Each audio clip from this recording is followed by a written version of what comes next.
एक 80 साल का बुढ़ा अपनी 16 साल की बीवी के पास जाने से पहले जूस का गिलास क्यों पीता था, जानकर आपके भी होश उड़ जाएंगे। मेरा नाम रूपाली है। मैं अपने माता पिता की 8 औलादों में से एक औलाद थी। मेरे पिताजी ने बच्चे पैदा करने के अलावा और कोई काम किया ही नहीं था।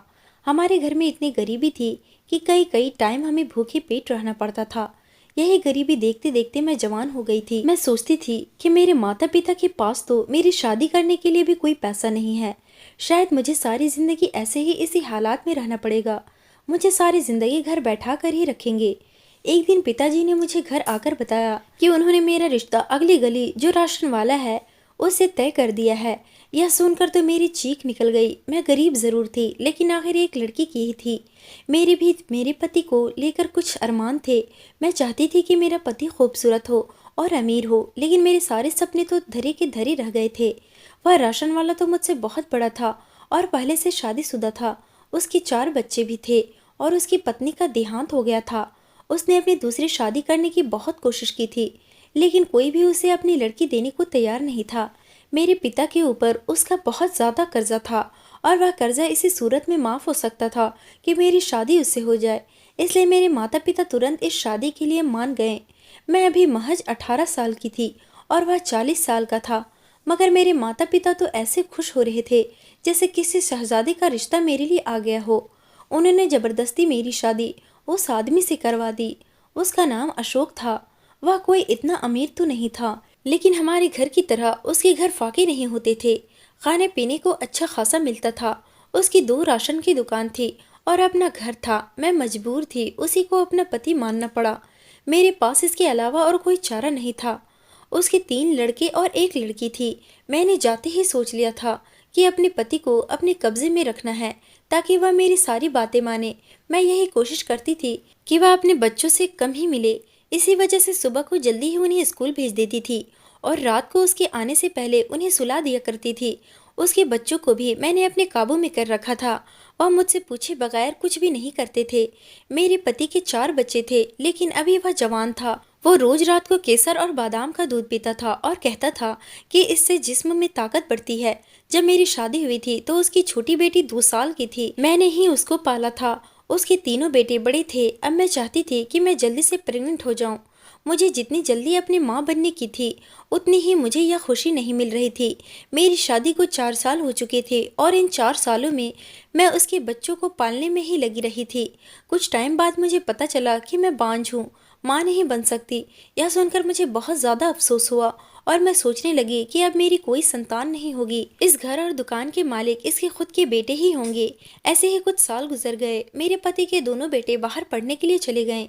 उसकी बेटी भी अब बड़ी हो गई थी। वह भी इंटर कर रही थी। मेरे पति का कहना था कि पोस्ट पर पहुंचाएगा। मैं भी उनकी हाँ में हाँ मिलाती रहती, क्योंकि जब से मुझे पता चला था कि मैं बांझ हूँ, मैंने उसकी औलाद को ही अपनी औलाद समझना शुरू कर दिया। मगर मुझे नहीं पता था मेरी ज़िंदगी बर्बाद करने में मेरे पति का ही हाथ था। एक दिन वह अपने दोस्त से बात कर रहा था। मैं उसी समय घर में आई थी। मैं कमरे में जाने ही वाली थी कि मैंने उसके मुँह से अपना नाम सुना और मैं वहीं रुक गई। वह अपने दोस्त से कह रहा था, रूपाली अपने घर अपने माता पिता से मिलने गई है। उसने मेरे बच्चों को बहुत अच्छी परवरिश की है। अगर उसकी खुद की संतान हो जाती तो वह सिर्फ अपने बच्चों से ही प्यार करती, मेरे बच्चों को परवरिश नहीं करती, उनको भूल जाती। इसलिए मैं उसको ऐसी दवाई देता था कि वह मां न बन सके। यह सुनकर तो मेरे पैरों तले से जमीन निकल गई थी। पूरा का पूरा आसमान मेरे सर पर ही गिर पड़ा था। मैंने थोड़ा सा दरवाजा खोलकर अंदर देखा तो मेरा पति हंस हंस कर अपने दोस्त से बात कर रहा था। मैं सोच भी नहीं सकती थी कि मेरे पति ने ही मुझसे इतनी बड़ी खुशी छीन ली थी। मैं यह धोखा बर्दाश्त नहीं कर सकती थी। मुझे तो अपने पति से मोहब्बत हो गई थी और मैंने उसके बच्चों को भी अपने ही बच्ची मान लिया था। लेकिन 10-12 साल की मोहब्बत का उसने मुझे यह सिला दिया था। मैंने दिल ही दिल में ठान लिया था कि मैं उससे बदला लेकर रहूंगी। मैंने उसके बड़े बेटे को फ़ोन किया जो बाहर अकेला ही काम करता था। मैंने उससे कहा कि तुम अपने पिताजी को अपने पास बुला लो ताकि वह तुम्हारी काम में मदद कर सके। वैसे भी यहाँ पर राशन की दुकान अब चलती नहीं है। उसने मेरी बात फौरन मान ली, क्योंकि वह मेरी कोई भी बात नहीं टालता था। उसने अपने पिता को फ़ोन किया और उसे अपने पास आने को कहा। उसने खुद ही उन्हें राजी किया। अब मेरे पति अपने बेटे के पास बाहर चले गए थे। यहाँ सिर्फ मैं और उनकी बेटी अकेले रह गए थे। मैंने सोच रखा था मैं अपना बदला लेने के लिए उनकी 16 साल की बेटी की शादी किसी बुढ़े से करवा दूंगी, ताकि जब उसको पता चले तो उसके दिल पर भी ऐसे ही चोट लगे जैसे मेरे दिल पर लगी थी। इसलिए मैंने उसकी 16 साल की मासूम बेटी की शादी एक 80 साल के बुढ़े से जबरदस्ती करवा दी। मुझे इससे दो फायदे हुए। एक तो मैंने अपना बदला ले लिया था और दूसरा वह बुढ़ा बहुत अमीर था। शादी के बदले उसने मुझे बहुत सारे पैसे दिए थे। मैंने भी सोच लिया था कि इस शादी के बदले बहुत सारे पैसे ऐंठ लूंगी। 80 साल की उम्र में भी वह अच्छी खासी सेहत का मालिक था। उसे देखने से लगता नहीं था कि वह 80 साल का है। जब वो मेरे घर आया तो मैंने उससे पूछा, तुम्हारी सेहत का राज क्या है, हमें भी बताओ, तुम तो कहीं से भी 80 साल की नहीं लगते। उसने कहा, ये खानदानी राज है, इस राज को राज ही रहने दो। मैंने उससे कहा कि शादी के बाद मैं तुम्हारे घर तुम्हारे बंगले में ही रहूंगी। मैं चाहती थी कि कुछ दिनों में उसके घर शिफ्ट हो जाऊं, और ऐसा ही हुआ। मैं उसके घर रहने चली गई। जब रात हुई तो मैंने उस बुढ़े को किचन में देखा। मैं सोचने लगी कि वह किचन में क्या करने गया है। जब मैंने उसे किचन में देखा तो वह जूस पी रहा था। मुझे यह देखकर बहुत ज़्यादा हैरत हुई। लोग तो शादी की पहली रात दूध पीते हैं, लेकिन यह तो जूस पी रहा। और जूस पीकर वह अपने कमरे में चला गया। इस बुढ़े का कोई रिश्तेदार नहीं था, सिर्फ एक भतीजे के, वह भी सिर्फ शादी में ही आया था और फिर वापस चला गया था। इस बुढ़े का शादी की रात को जूस पीना कोई बड़ी बात नहीं थी, लेकिन फिर भी पता नहीं क्यों मुझे बहुत ज़्यादा हैरानी हो रही थी। अब वो रोज ही अपने कम उम्र और जवान बीवी के पास जाने से पहले जूस का गिलास पीकर जाता था। एक दिन मैंने उसे दोपहर में जूस का गिलास दिया तो मुझसे बड़े प्यार से बोला कि सासू माँ, मैं जूस नहीं पीता। मुझे उसके झूठ पर गुस्सा तो बहुत आया, लेकिन मैंने उसे कुछ नहीं कहा। वह मुझसे उम्र में काफ़ी बड़ा था, लेकिन मुझसे ऐसे बात करता था जैसे मुझसे छोटा हो। अगर उसे जूस पसंद नहीं था तो वह रात को अपनी जवान पत्नी के पास जाने से पहले जूस क्यों पीता था? उसकी यह बात मुझे बहुत ज़्यादा परेशान कर रही थी। एक रात फिर से मैंने उसे छुप कर देखा। उसने अपने लिए एक गिलास जूस बनाया और उसमें एक पुड़िया डाल दी और उसे एक ही सांस में पी गया। अब मैं यह बात नोटिस कर रही थी कि जब से उसकी शादी हुई थी वह तो जैसे बुढ़े से और ज़्यादा जवान होने लगा था। उसके पैर कब्र में लटक रहे थे, लेकिन फिर भी वो रोज अपनी नई नवेली दुल्हन के साथ घूमने निकल जाता था। यह सब क्या हो रहा था, मुझे तो समझ ही नहीं आ रहा था। एक दिन मैंने उसकी नौकरानी को पैसे दिए और उसे पूछने की कोशिश की। नौकरानी कहने लगी, यह सारा कमाल जूस का है जो साहब रोजाना रात को पीते हैं। जब भी वह कोई नई शादी करते हैं तब वह अपने कमरे में जाने से पहले रोज रात को जूस का गिलास पीते हैं। मैंने उससे कहा कि तुम्हारा मालिक जूस में कोई पुड़िया मिलाता है, तुम्हें पता है वह क्या है? वो कहने लगी कि हाँ, देखा तो मैंने भी काफ़ी बार है कि वह अपने जूस में कोई पुड़िया मिलाते हैं, लेकिन मैं नौकरानी हूँ, उनसे कैसे पूछ सकती हूँ? हो सकता है कोई मर्दाना ताकत की दवाई हो जो वह रोजाना जूस में मिलाकर पीते हैं, ताकि अपनी जवान 16 साल की बीवी को खुश रख सके। पहले तो मैंने भी यही सोचा था जो वह नौकरानी बता रही, और वह बुढ़ा अपनी ताकत बढ़ाना चाहता हो, लेकिन पता नहीं क्यों मुझे अपनी सोच पर ही शक हो रहा था। मुझे लग रहा था कि जरूर कोई और बात है। अब तो मेरी 16 साल की बेटी भी उसके साथ बहुत खुश रह रही थी, जैसे नई नवेली दुल्हन अपने पति के बाहों में बाहें डालकर घूमती है, ऐसे ही वह भी रोज उसके साथ बाहर घूमने निकल जाती।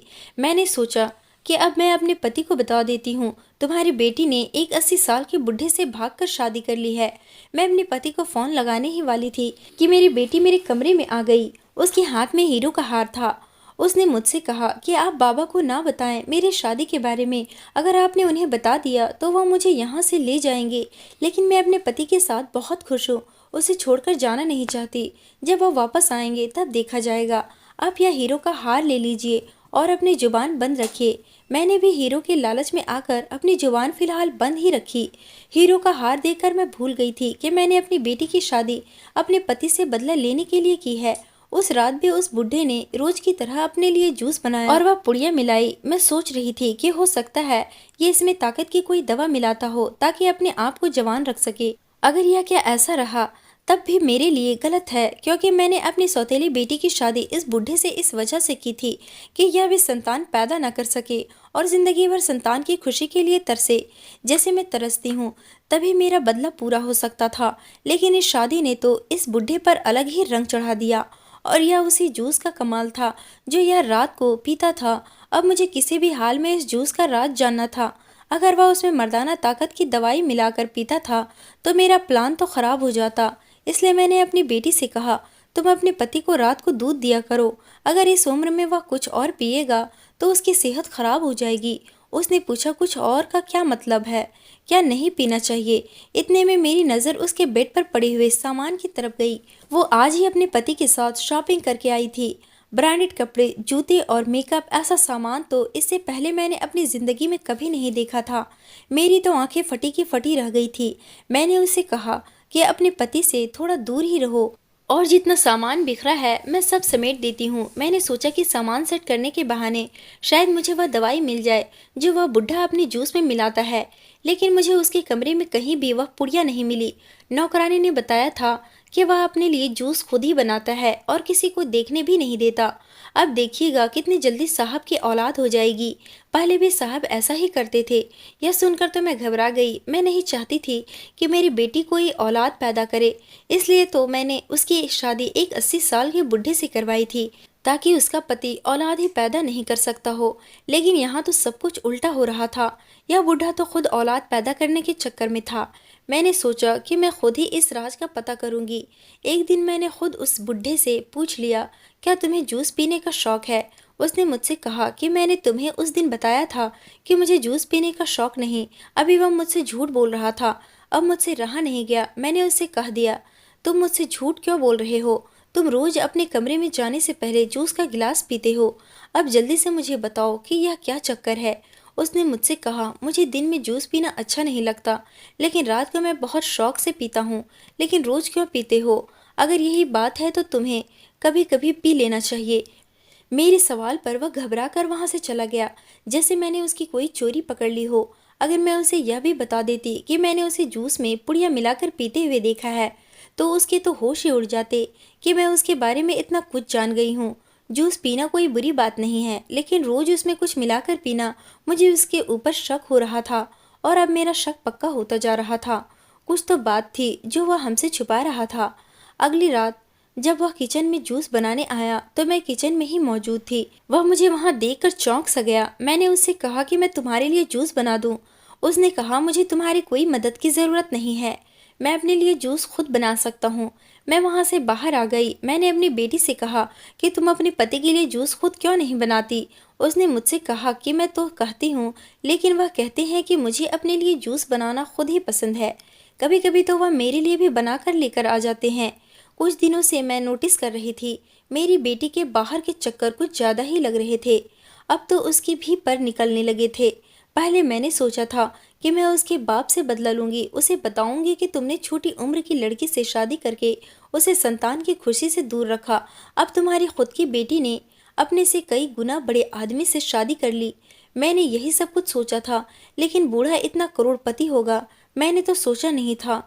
जब मेरे मन में इसकी दौलत का लालच पैदा हो गया था, मैंने अपना इरादा बदल दिया था। मैंने अपनी सौतेली बेटी से कहा कि किसी भी तरीके से इस बुढ़े से माल निकलवाओ। अगर वह मेरे हाथों से निकल जाती तो बहुत परेशानी हो जाती। इस लड़के के समझदार होने से पहले पहले मुझे अपना मकसद हासिल करना बहुत ज़रूरी था। इसलिए सबसे पहले तो इस बुढ़े से जूस के बारे में पता करना था, जिसे पीकर यह दिन ब दिन ताकतवर होता जा रहा था। मैंने एक प्लान बनाया। रात को जब वो अपने लिए जूस बनाने गया, उसने जूस बनाने के बाद जब अपनी जेब से पुड़िया निकाल कर उसमें मिला ली तो बाहर मैंने एक गमला गिरा दिया। इसकी आवाज़ से वह गिलास वहीं छोड़कर बाहर आ गया। मैं चुपके से किचन में गई और उसकी गिलास मैंने बदल दिया। मैंने पहले ही एक जूस का गिलास तैयार कर रखा था। इस काम में मुझे कुछ सेकंड ही लगे थे। मैं पता करना चाहती थी कि वह इस जूस में क्या मिलाता है। सुबह होते ही मैंने वह जूस टेस्ट के लिए दे दिया। मैं वहां से वापस आ रही थी कि मैंने रास्ते में अपनी बेटी को गाड़ी में जाता हुआ देखा। मैं इस बात से अनजान थी मेरी बेटी को गाड़ी चलाना आता है। इसकी शादी को अभी कुछ ही दिन हुए थे। इतनी जल्दी तो यह अपने पति से गाड़ी चलाना नहीं सीख सकती थी और इसके बाप के पास तो गाड़ी थी ही नहीं। फिर पता नहीं इसकी गाड़ी चलाने किससे सीखे। मैं यह सोचते सोचते घर पहुंच गई। घर आई तो मेरे पति का फ़ोन आया। बहुत दिनों से मेरी उससे बात नहीं हुई थी। मैंने फ़ोन रिसीव किया तो कुछ देर मुझसे बात करके बोला कि मेरी बेटी से बात करा दो। मैंने कहा वह पता नहीं कहाँ गई है, तो आजकल वह मुझसे पूछकर कहीं नहीं जाती। बस जहाँ उसका दिल करता है तो मुंह उठाकर चली जाती है। अगर कोई ऊंच नीच हो गई तो मुझसे मत कहना। मुझे अपनी सौतेली बेटी पर बहुत गुस्सा आ रहा था। पता नहीं आजकल वह क्या कर रही थी। हर समय अपने आप में ही मगन रहती थी और बाहर के चक्कर लगाती रहती थी। मैंने उसके पति से पूछा कि तुम्हारी पत्नी कहाँ है। उसने कहा कि ड्राइवर के साथ शॉपिंग करने गई है। अब इस उम्र में मैं तो उसके साथ घंटों तक बाजार में नहीं घूम सकता। मेरी तो हिम्मत जवाब दे जाती है, इसलिए मैंने उसे ड्राइवर के साथ भेज दिया। अब मैं उससे कहती कि तुम्हारा ड्राइवर तो बाहर खड़ा है और तुम्हारी कम उम्र जवान बीवी बाहर घूमती फिर रही है। मुझे अब अपनी बेटी पर शक होने लगा था। वह कुछ तो ऐसा कर रही थी जिसके बारे में मुझे पता नहीं था। कुछ तो था जो वह मुझसे छुपा रही थी। अब तो वह मुझसे कटी कटी रहती थी। फोन पर भी घंटों घंटों बात करती रहती थी। जब मैं उसे पूछती तो मुझसे कहती थी कि मैं अपने दोस्तों से बात कर रही हूँ। उसका पति भी उससे कुछ नहीं कहता था। लेबोरेटरी वाले ने 2 दिन बाद रिपोर्ट आने का बताया था। अब जब तक मुझे इस जूस की सच्चाई पता नहीं चल जाती, मैं उसे यह जूस नहीं पीने दे सकती थी। इसलिए मैंने अगले दिन को भी उसका जूस का गिलास बदल दिया। 2 दिन बाद रिपोर्ट्स के लिए फोन आया। मैं रिपोर्ट लेने गई। मैंने उससे पूछा कि रिपोर्ट में क्या आया है। उसने जो मुझे बताया वह सुनकर तो मेरे सर पर जैसे आसमान ही टूट पड़ा था। ऐसा लग रहा था जैसे किसी ने मेरे पैरों तले से जमीन खींच ली हो। मुझे अपने कानों पर यकीन नहीं आ रहा था। मैं घर गई और मैंने उस बुढ़े के ऊपर रिपोर्ट्स फेंकी और उसे कहा कि यह उसका रिजल्ट है जो तुम रोज जूस पीते हो। मुझे समझ नहीं आ रहा है कि तुम ऐसा क्यों करते हो, वह भी खुद अपनी मर्जी से। इस पुड़िया में जहर होता है जो तुम जूस में मिलाकर पीते हो। डॉक्टर ने यह भी बताया था कि उस जूस में ताकत की दवाई मिली होती है, लेकिन उसके साथ साथ थोड़ा बहुत जहर भी होता है। मुझे यह बात बहुत अजीब लग रही थी। कौन आदमी खुद अपनी मर्जी से जहर ले सकता है।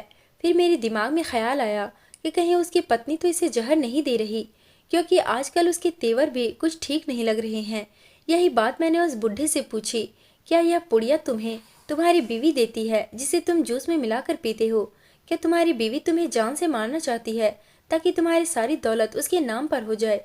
मेरे दिमाग में तो यही बात आ रही थी, क्योंकि इस बुढ़े की कोई औलाद तो थी नहीं, ना ही कोई इसके आगे पीछे था। इसके मरने के बाद इसकी सारी दौलत मेरी सौतेली बेटी की हो जाती।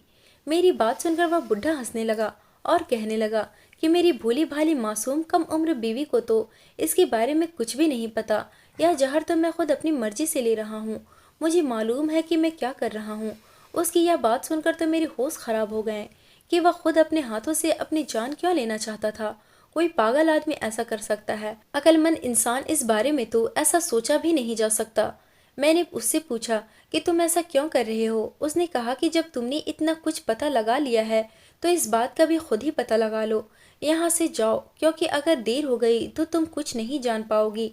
उसकी बातें सुनकर तो मैं उसके कमरे से बाहर आ गई। मुझे उसकी बातें बहुत बेतुकी और अजीब लग रही थी। इतनी मुश्किल से तो मैंने इस जूस का राज पता किया था। अब भला मैं यह बात कैसे पता करती कि यह बुढ़ा यह सब क्यों कर रहा है। मुझे तो यह बुढ़ा अब नॉर्मल लग रहा था। मैंने सोचा कहीं उसने मेरे खाने में तो कुछ नहीं मिलवा दिया। इसलिए अगले ही दिन मैं डॉक्टर के पास चेकअप करवाने गई। जहाँ मैं चेकअप करवाने गई थी वहाँ मैंने अपनी सौतेली बेटी को देखा। इससे पहले मैं उसके पास जाती वो वहाँ से गायब हो गई थी। मुझे लगा कि शायद मेरी नज़रों का धोखा होगा। मेरी बेटी आखिर यहाँ क्या करेगी। डॉक्टर ने चेकअप करके मुझे बताया कि मैं बिल्कुल ठीक हूँ। मैंने भगवान का शुक्र अदा किया। वैसे भी अभी मेरी कोई मरने की उम्र नहीं थी। अभी मैं सिर्फ 25 साल की ही थी। मुझे तो अब अपने किए पर बहुत पछतावा हो रहा था। अपने पति के बदला लेने के चक्कर में मैंने उसकी बेटी को तो फंसाया ही था, साथ में मैं खुद भी मुसीबत में फंस चुकी थी। रास्ते में मैंने फिर से अपनी सौतेली बेटी को देखा। मैंने जल्दी से ऑटो रोका और ऑटो वाले से कहा कि इस गाड़ी का पीछा करो। मैं देखना चाहती थी कि मेरी बेटी आखिर कहाँ जा रही है। मैंने उसका पीछा किया तो मुझे पता चला वह तो उसी हॉस्पिटल जा रही थी जहाँ से मैं अपना चेकअप करा कर आई थी। मैं समझ गई थी अभी कुछ देर पहले मैंने जिसे देखा था वह मेरी आंखों का धोखा नहीं था, बल्कि मेरी बेटी ही थी। वह हॉस्पिटल में क्या करने आई थी? कहीं उसे भी अपने पति की सच्चाई तो नहीं पता चल गई थी? वह गाड़ी से उतरी। उसके साथ गाड़ी से एक लड़का भी उतरा। पहले तो मैं उस लड़के को पहचान नहीं पाई, लेकिन जब मैंने गौर से देखा तो मैं उसे देखकर हैरत में पड़ गई, क्योंकि वह लड़का कोई और नहीं उसके पति का भतीजा था। अब मुझे कुछ कुछ समझ में आ रहा था। हो न हो यह दोनों एक दूसरे को पसंद करते हैं और यह बात इस बुढ़े को पता चल गई होगी, इसलिए उसने ये सब किया। मैंने उन दोनों का पीछा किया और छुपकर उनकी बात सुनी। वह लड़का मेरी बेटी से कह रहा था कि तुम फिक्र मत करो, तुम्हें मैं कुछ नहीं होने दूंगा। थोड़ी देर बाद वो डॉक्टर की केबिन से चेकअप कराकर बाहर आए। बाहर मुझे देखकर मेरी बेटी के होश उड़ गए, उसके चेहरे का रंग उड़ गया। उसने मुझसे कहा, माँ आप यहाँ। मैंने उससे पूछा कि तुम्हें क्या हुआ है, तुम हॉस्पिटल क्यों आई हो। उसने मुझे बताया कि माँ मुझे एक खतरनाक बीमारी हो गई है, पता नहीं कहाँ से मेरे अंदर थोड़ा थोड़ा जहर आ रहा है। मुझे समझ नहीं आ रहा कि मुझे अंदर से जहर कैसे आ रहा। मैंने कहा कि तुम्हारी पति की वजह से उसे पता चल गया है कि तुम उसे धोखा दे रही हो और उसके भतीजे के साथ हो। वह वही जहर खुद भी पीता है और तुम्हें भी देता है। वह यह सब सुनकर वह दंग रह गई। उसे समझ नहीं आ रहा था कि उसके पति को यह सब कैसे पता चला। वह रोने लगी और रोते रोते मुझसे कहने लगी कि यह सब कुछ आपकी वजह से हुआ है। मैंने आँख खोलकर आपको ही देखा था, हमेशा आपको ही अपनी माँ माना था। मेरे बाप ने आपको औलाद का सुख नहीं दिया, इसका बदला आपने औलाद का सुख नहीं दिया, इसका बदला आपने मुझसे ले लिया। आपने अपना बदला लेने के लिए मेरी शादी 80 साल के बुढ़े से करा दी, जो रोज मर्दाना ताकत की दवाई खाकर अपने आप को जवान रखने की कोशिश करता था। मैंने आपकी खातिर उससे शादी कर ली और आपसे कुछ नहीं कहा, लेकिन मैं एक 16 साल की लड़की थी, मेरे भी कुछ अरमान थे और मैं अपने पति के भतीजे से एक दो बार मिली थी और वह मुझे अच्छा लगने लगा। मेरे दिल के सोए हुए अरमान जाग गए, यह भी मुझे पसंद करने लगा। हम दोनों एक दूसरे से मिलने लगे। मुझे नहीं पता था कि मेरे पति को इन सब के बारे में पता चल जाएगा। आज मेरी तबीयत खराब हुई तो कहने लगा, मैं तो अपनी हर कम उम्र बीवी को अपने साथ ऐसे ही बांध कर रखता हूँ, वह बेचारी तो धीरे धीरे जहर खा कर मर जाती है, लेकिन मेरे शरीर को इस जहर की आदत हो गई है तो मुझे इसका कोई असर नहीं होता। जाओ जाकर हॉस्पिटल में अपना चेकअप करवा लो, तुम्हें पता चल जाएगा कि क्या हुआ है। इसलिए मैं भागी भागी हॉस्पिटल आई और डॉक्टर ने चेकअप करके बताया कि मेरी नसों में जहर फैल गया है और यह सब कुछ आपकी वजह से हुआ है। माँ, आपने मेरी जिंदगी बर्बाद करके रख दी। मेरी बेटी सच कह रही थी, सारा किया धरा मेरा ही था। मैंने अपने पति से बदला लेने के चक्कर में उसकी बेटी की जिंदगी बर्बाद कर दी थी। मुझे क्या पता था कि यह 80 साल का बुढ़ा इतना खतरनाक होगा, अपनी बीवी को अपने साथ रखने के लिए ऐसा खतरनाक काम करता होगा। मुझे अपनी गलती महसूस हो रही थी और अपने किए पर बहुत पछतावा भी हो रहा था और मुझे ही सब कुछ ठीक करना था। मैंने अपनी बेटी से वादा किया कि तुम फिक्र मत करो, मैं सब कुछ ठीक कर दूंगी। पहले तो मैंने उसका एक अच्छे डॉक्टर से इलाज करवाया। समय रहते ही हमें इस जहर का पता चल गया था, इसलिए कुछ महीनों के इलाज से ही वह ठीक हो गई। जब तक उसका इलाज चला वह अपने पति से दूर ही रही। उसके पति के किए की सजा भगवान ने उसे दे दी थी। उसे हार्ट अटैक हो गया था और इतना खतरनाक अटैक हुआ था कि वह बिस्तर पर ही पड़ गया था। वह कुछ दिन ही जिंदा रहा, फिर उसका देहांत हो गया। कानूनी तौर पर सारी जायदाद मेरी बेटी के नाम हो गई थी। कुछ दिनों बाद मैंने अपनी बेटी की शादी उसकी पसंद के लड़के के साथ करवा दी थी। मैं अपने किए पर बहुत ज़्यादा शर्मिंदा थी। मैंने अपनी बेटी से अपने किए की माफ़ी मांगी और उसने मुझे माफ़ कर दिया। मैंने डॉक्टर से अपने बारे में बात की। उसने मुझे बताया कि मैं बांझ नहीं हूँ, सिर्फ दवाई लेने की वजह से मैं प्रेग्नेंट नहीं हो सकी थी। मैं अभी सिर्फ 25 साल की थी, जवान और खूबसूरत थी, अपनी नई जिंदगी शुरू कर सकती थी। अपने पति से डिवोर्स ले ली थी और एक सुलझे हुए और अच्छे लड़के से शादी कर ली थी। मेरे पति से मुझे 2 बेटे हुए। आज मैं अपने पति के साथ और अपने बच्चों के साथ बहुत खुश थी। मेरी सौतेली बेटी भी अपने पति के साथ बहुत खुश थी। अच्छा हुआ कि समय रहते हुए मुझे अपनी गलती का एहसास हो गया और मैंने अपनी बेटी से माफ़ी मांग ली, वरना सारी ज़िंदगी मुझे इस बात का पछतावा रहता। दोस्तों, वीडियो कैसा लगा कमेंट करके ज़रूर बताना। वीडियो को लाइक और चैनल सब्सक्राइब कर देना।